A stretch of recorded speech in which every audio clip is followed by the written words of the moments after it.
Assalamu alaikum. Today we're going to be talking about the various clinical aspects pertaining to the axilla. We will touch upon the importance of the axillary lymph nodes and the various injuries to the brachial plexus, which is also present within the axilla. Okay, so the axilla is a pyramidal shape. It has an apex, it has a base or a floor, and it also has four walls: an anterior wall, a posterior wall, a medial and a lateral wall. And within the axilla you have 5 groups of axillary lymph nodes. So you have an anterior group of axillary lymph nodes. These are also called as the pectoral nodes. Then you have the subscapular nodes, which are also the posterior group of axillary lymph nodes. There is a lateral group, also known as the humeral lymph nodes. Then there is a central group of axillary lymph nodes and an apical group of axillary lymph nodes. Now, these axillary lymph nodes are important because they receive the lymphatic drainage from the anterior thoracic wall, the posterior thoracic wall, the upper limb, and so it's a wide region which is the lymphatic drainage of which is drained into these group of axillary lymph nodes. So the anterior or the pectoral axillary lymph nodes, they receive the lymphatic drainage from the anterior thoracic wall, including the breast. Now 70% of the lymphatic drainage of the breast goes into the anterior group of the axillary lymph nodes, right? So these here show you the anterior axillary lymph nodes. These are the posterior or the subscapular lymph nodes, which receive the lymphatic drainage from the posterior thoracic wall along with the scapular region. So these axillary lymph nodes are clinically, these are very important because any infection or tumor present in any of these areas which they drain is going to cause involvement of these axillary lymph nodes. For example, in case of carcinoma of the breast, the main route of metastasis or spread of the tumor cells is through the lymphatic drainage. Although some metastasis can occur via the venous drainage, but the primary or most common route of spread is via the lymphatic drainage. So 70% of the lymphatic drainage of the breast goes into these pectoral group of lymph nodes or the anterior group of axillary lymph nodes. So this is a very common site of involvement, and it is one of the initial indicators of carcinoma of the breast. Therefore, an excision and then a pathological analysis of these axillary lymph nodes is very important, especially when it comes to determining the stage of a cancer, such as the carcinoma of the breast. Now, it's important to remember that while you're excising the lymph nodes, axillary lymph nodes, for sending them for a pathological exam or analysis, it's important to keep in mind that these two nerves, the following nerves, are vulnerable and they can be injured. So these two nerves are the long thoracic nerve and the thoracodorsal nerve. So if you injure the long thoracic nerve, that is which supplies the serratus anterior muscle, this could lead to winging of the scapula. And in case the thoracodorsal nerve is injured, which supplies the latissimus dorsi, this is going to lead to weakened medial rotation as well as a weakened adduction of the arm. So while you're doing the excision, it's important to keep in mind that these two nerves are vulnerable and not to injure these nerves. Another important when it comes to the clinical aspect of the axilla is the axillary nodes is lymphangitis of the axillary lymph nodes. Now, lymphangitis means inflammation of the nodes. So, whenever there is an infection in the areas which we just talked about, which are drained by the axillary lymph nodes, this can lead to involvement of these axillary lymph nodes as well, and involvement of these axillary lymph nodes and then resulting in inflammation of these axillary lymph nodes is known as lymphangitis. Now, an abscess is an accumulation of pus, right? So if there is an axillary abscess, that needs to be drained. Now, the drainage of an axillary abscess is through an incision, and the approach that is taken for the drainage of this abscess, the incision is made through the floor of the axilla. Now, we've previously talked about the floor of the axilla being formed by the skin, the superficial fascia, and a deep fascia, which in this case is the axillary fascia. So an incision is made through the floor of the axilla to drain the axillary abscess. So the incision is made midway between the anterior axillary wall, which is formed by, so you can see the pectoralis major muscle here. So the anterior axillary wall is formed by the skin, by the pec major and the pec minor muscles, and the anterior axillary fold is formed by the pec major, covered by the skin. So the incision is made midway between the anterior and posterior axillary folds, and you stay close to the midline. Here you can see the axillary fascia here. So the incision is made midway between the two walls, the anterior and the posterior axillary wall, and you stay close to the medial wall as well, so as not to injure the major neurovascular bundles that are present within the axilla. And this is the approach that you take to drain an axillary abscess. After that, we're going to talk about the various injuries to the brachial plexus that can occur. The two main injuries which can occur to the brachial plexus are the duchene paralysis and the klumpke paralysis. Okay, so just going over the brachial plexus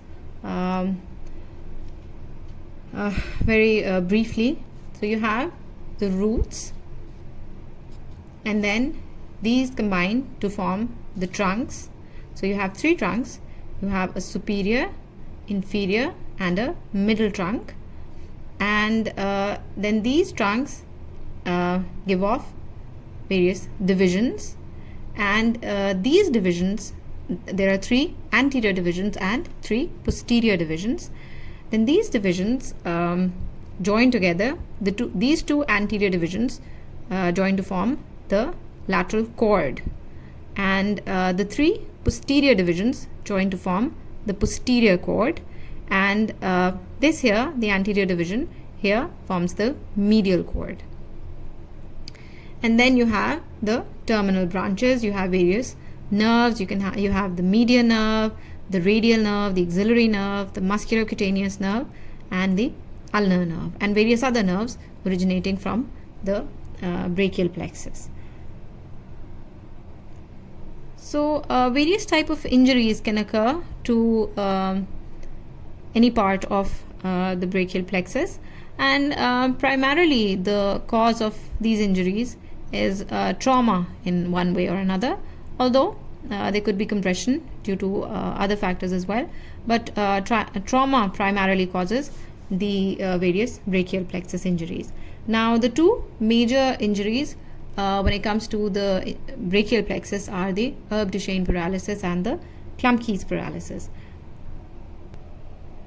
In case of the duchene paralysis, the upper trunk of the brachial plexus is involved. The roots are mainly the C5 and partly C6.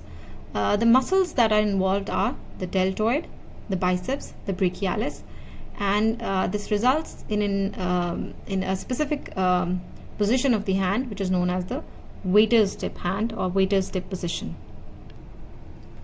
So this is the upper trunk or the superior trunk, and when it comes to the herb duchene paralysis, this is the one that gets injured.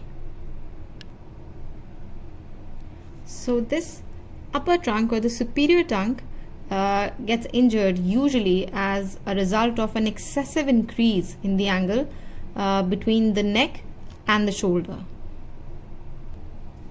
So here you can see a person falling down in such a way that the angle between the neck and the shoulder becomes much more than it usually would be. So forcefully there is an increase in the angle between the neck and the shoulder, and this leads to an injury of the superior or the upper cord of the brachial plexus. So when the superior or the upper trunk of the brachial plexus gets involved, the muscles that are affected are the deltoid, the biceps, the brachialis, as well as the brachioradialis. So this is the muscular cutaneous nerve, and this supplies the biceps, the brachialis, and the brachioradialis, and this would then therefore there is involvement of these muscles as they originate from the terminal branches originate from cords that are formed by the union of the divisions which are arising from the upper trunk.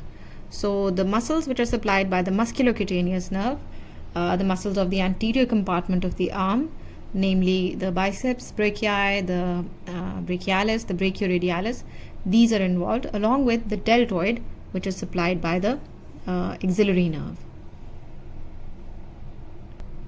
So as a result of the herb duchene paralysis, the arm hangs by the side.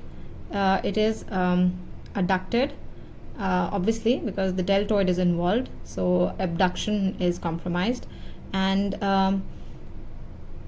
medially rotated as well because of this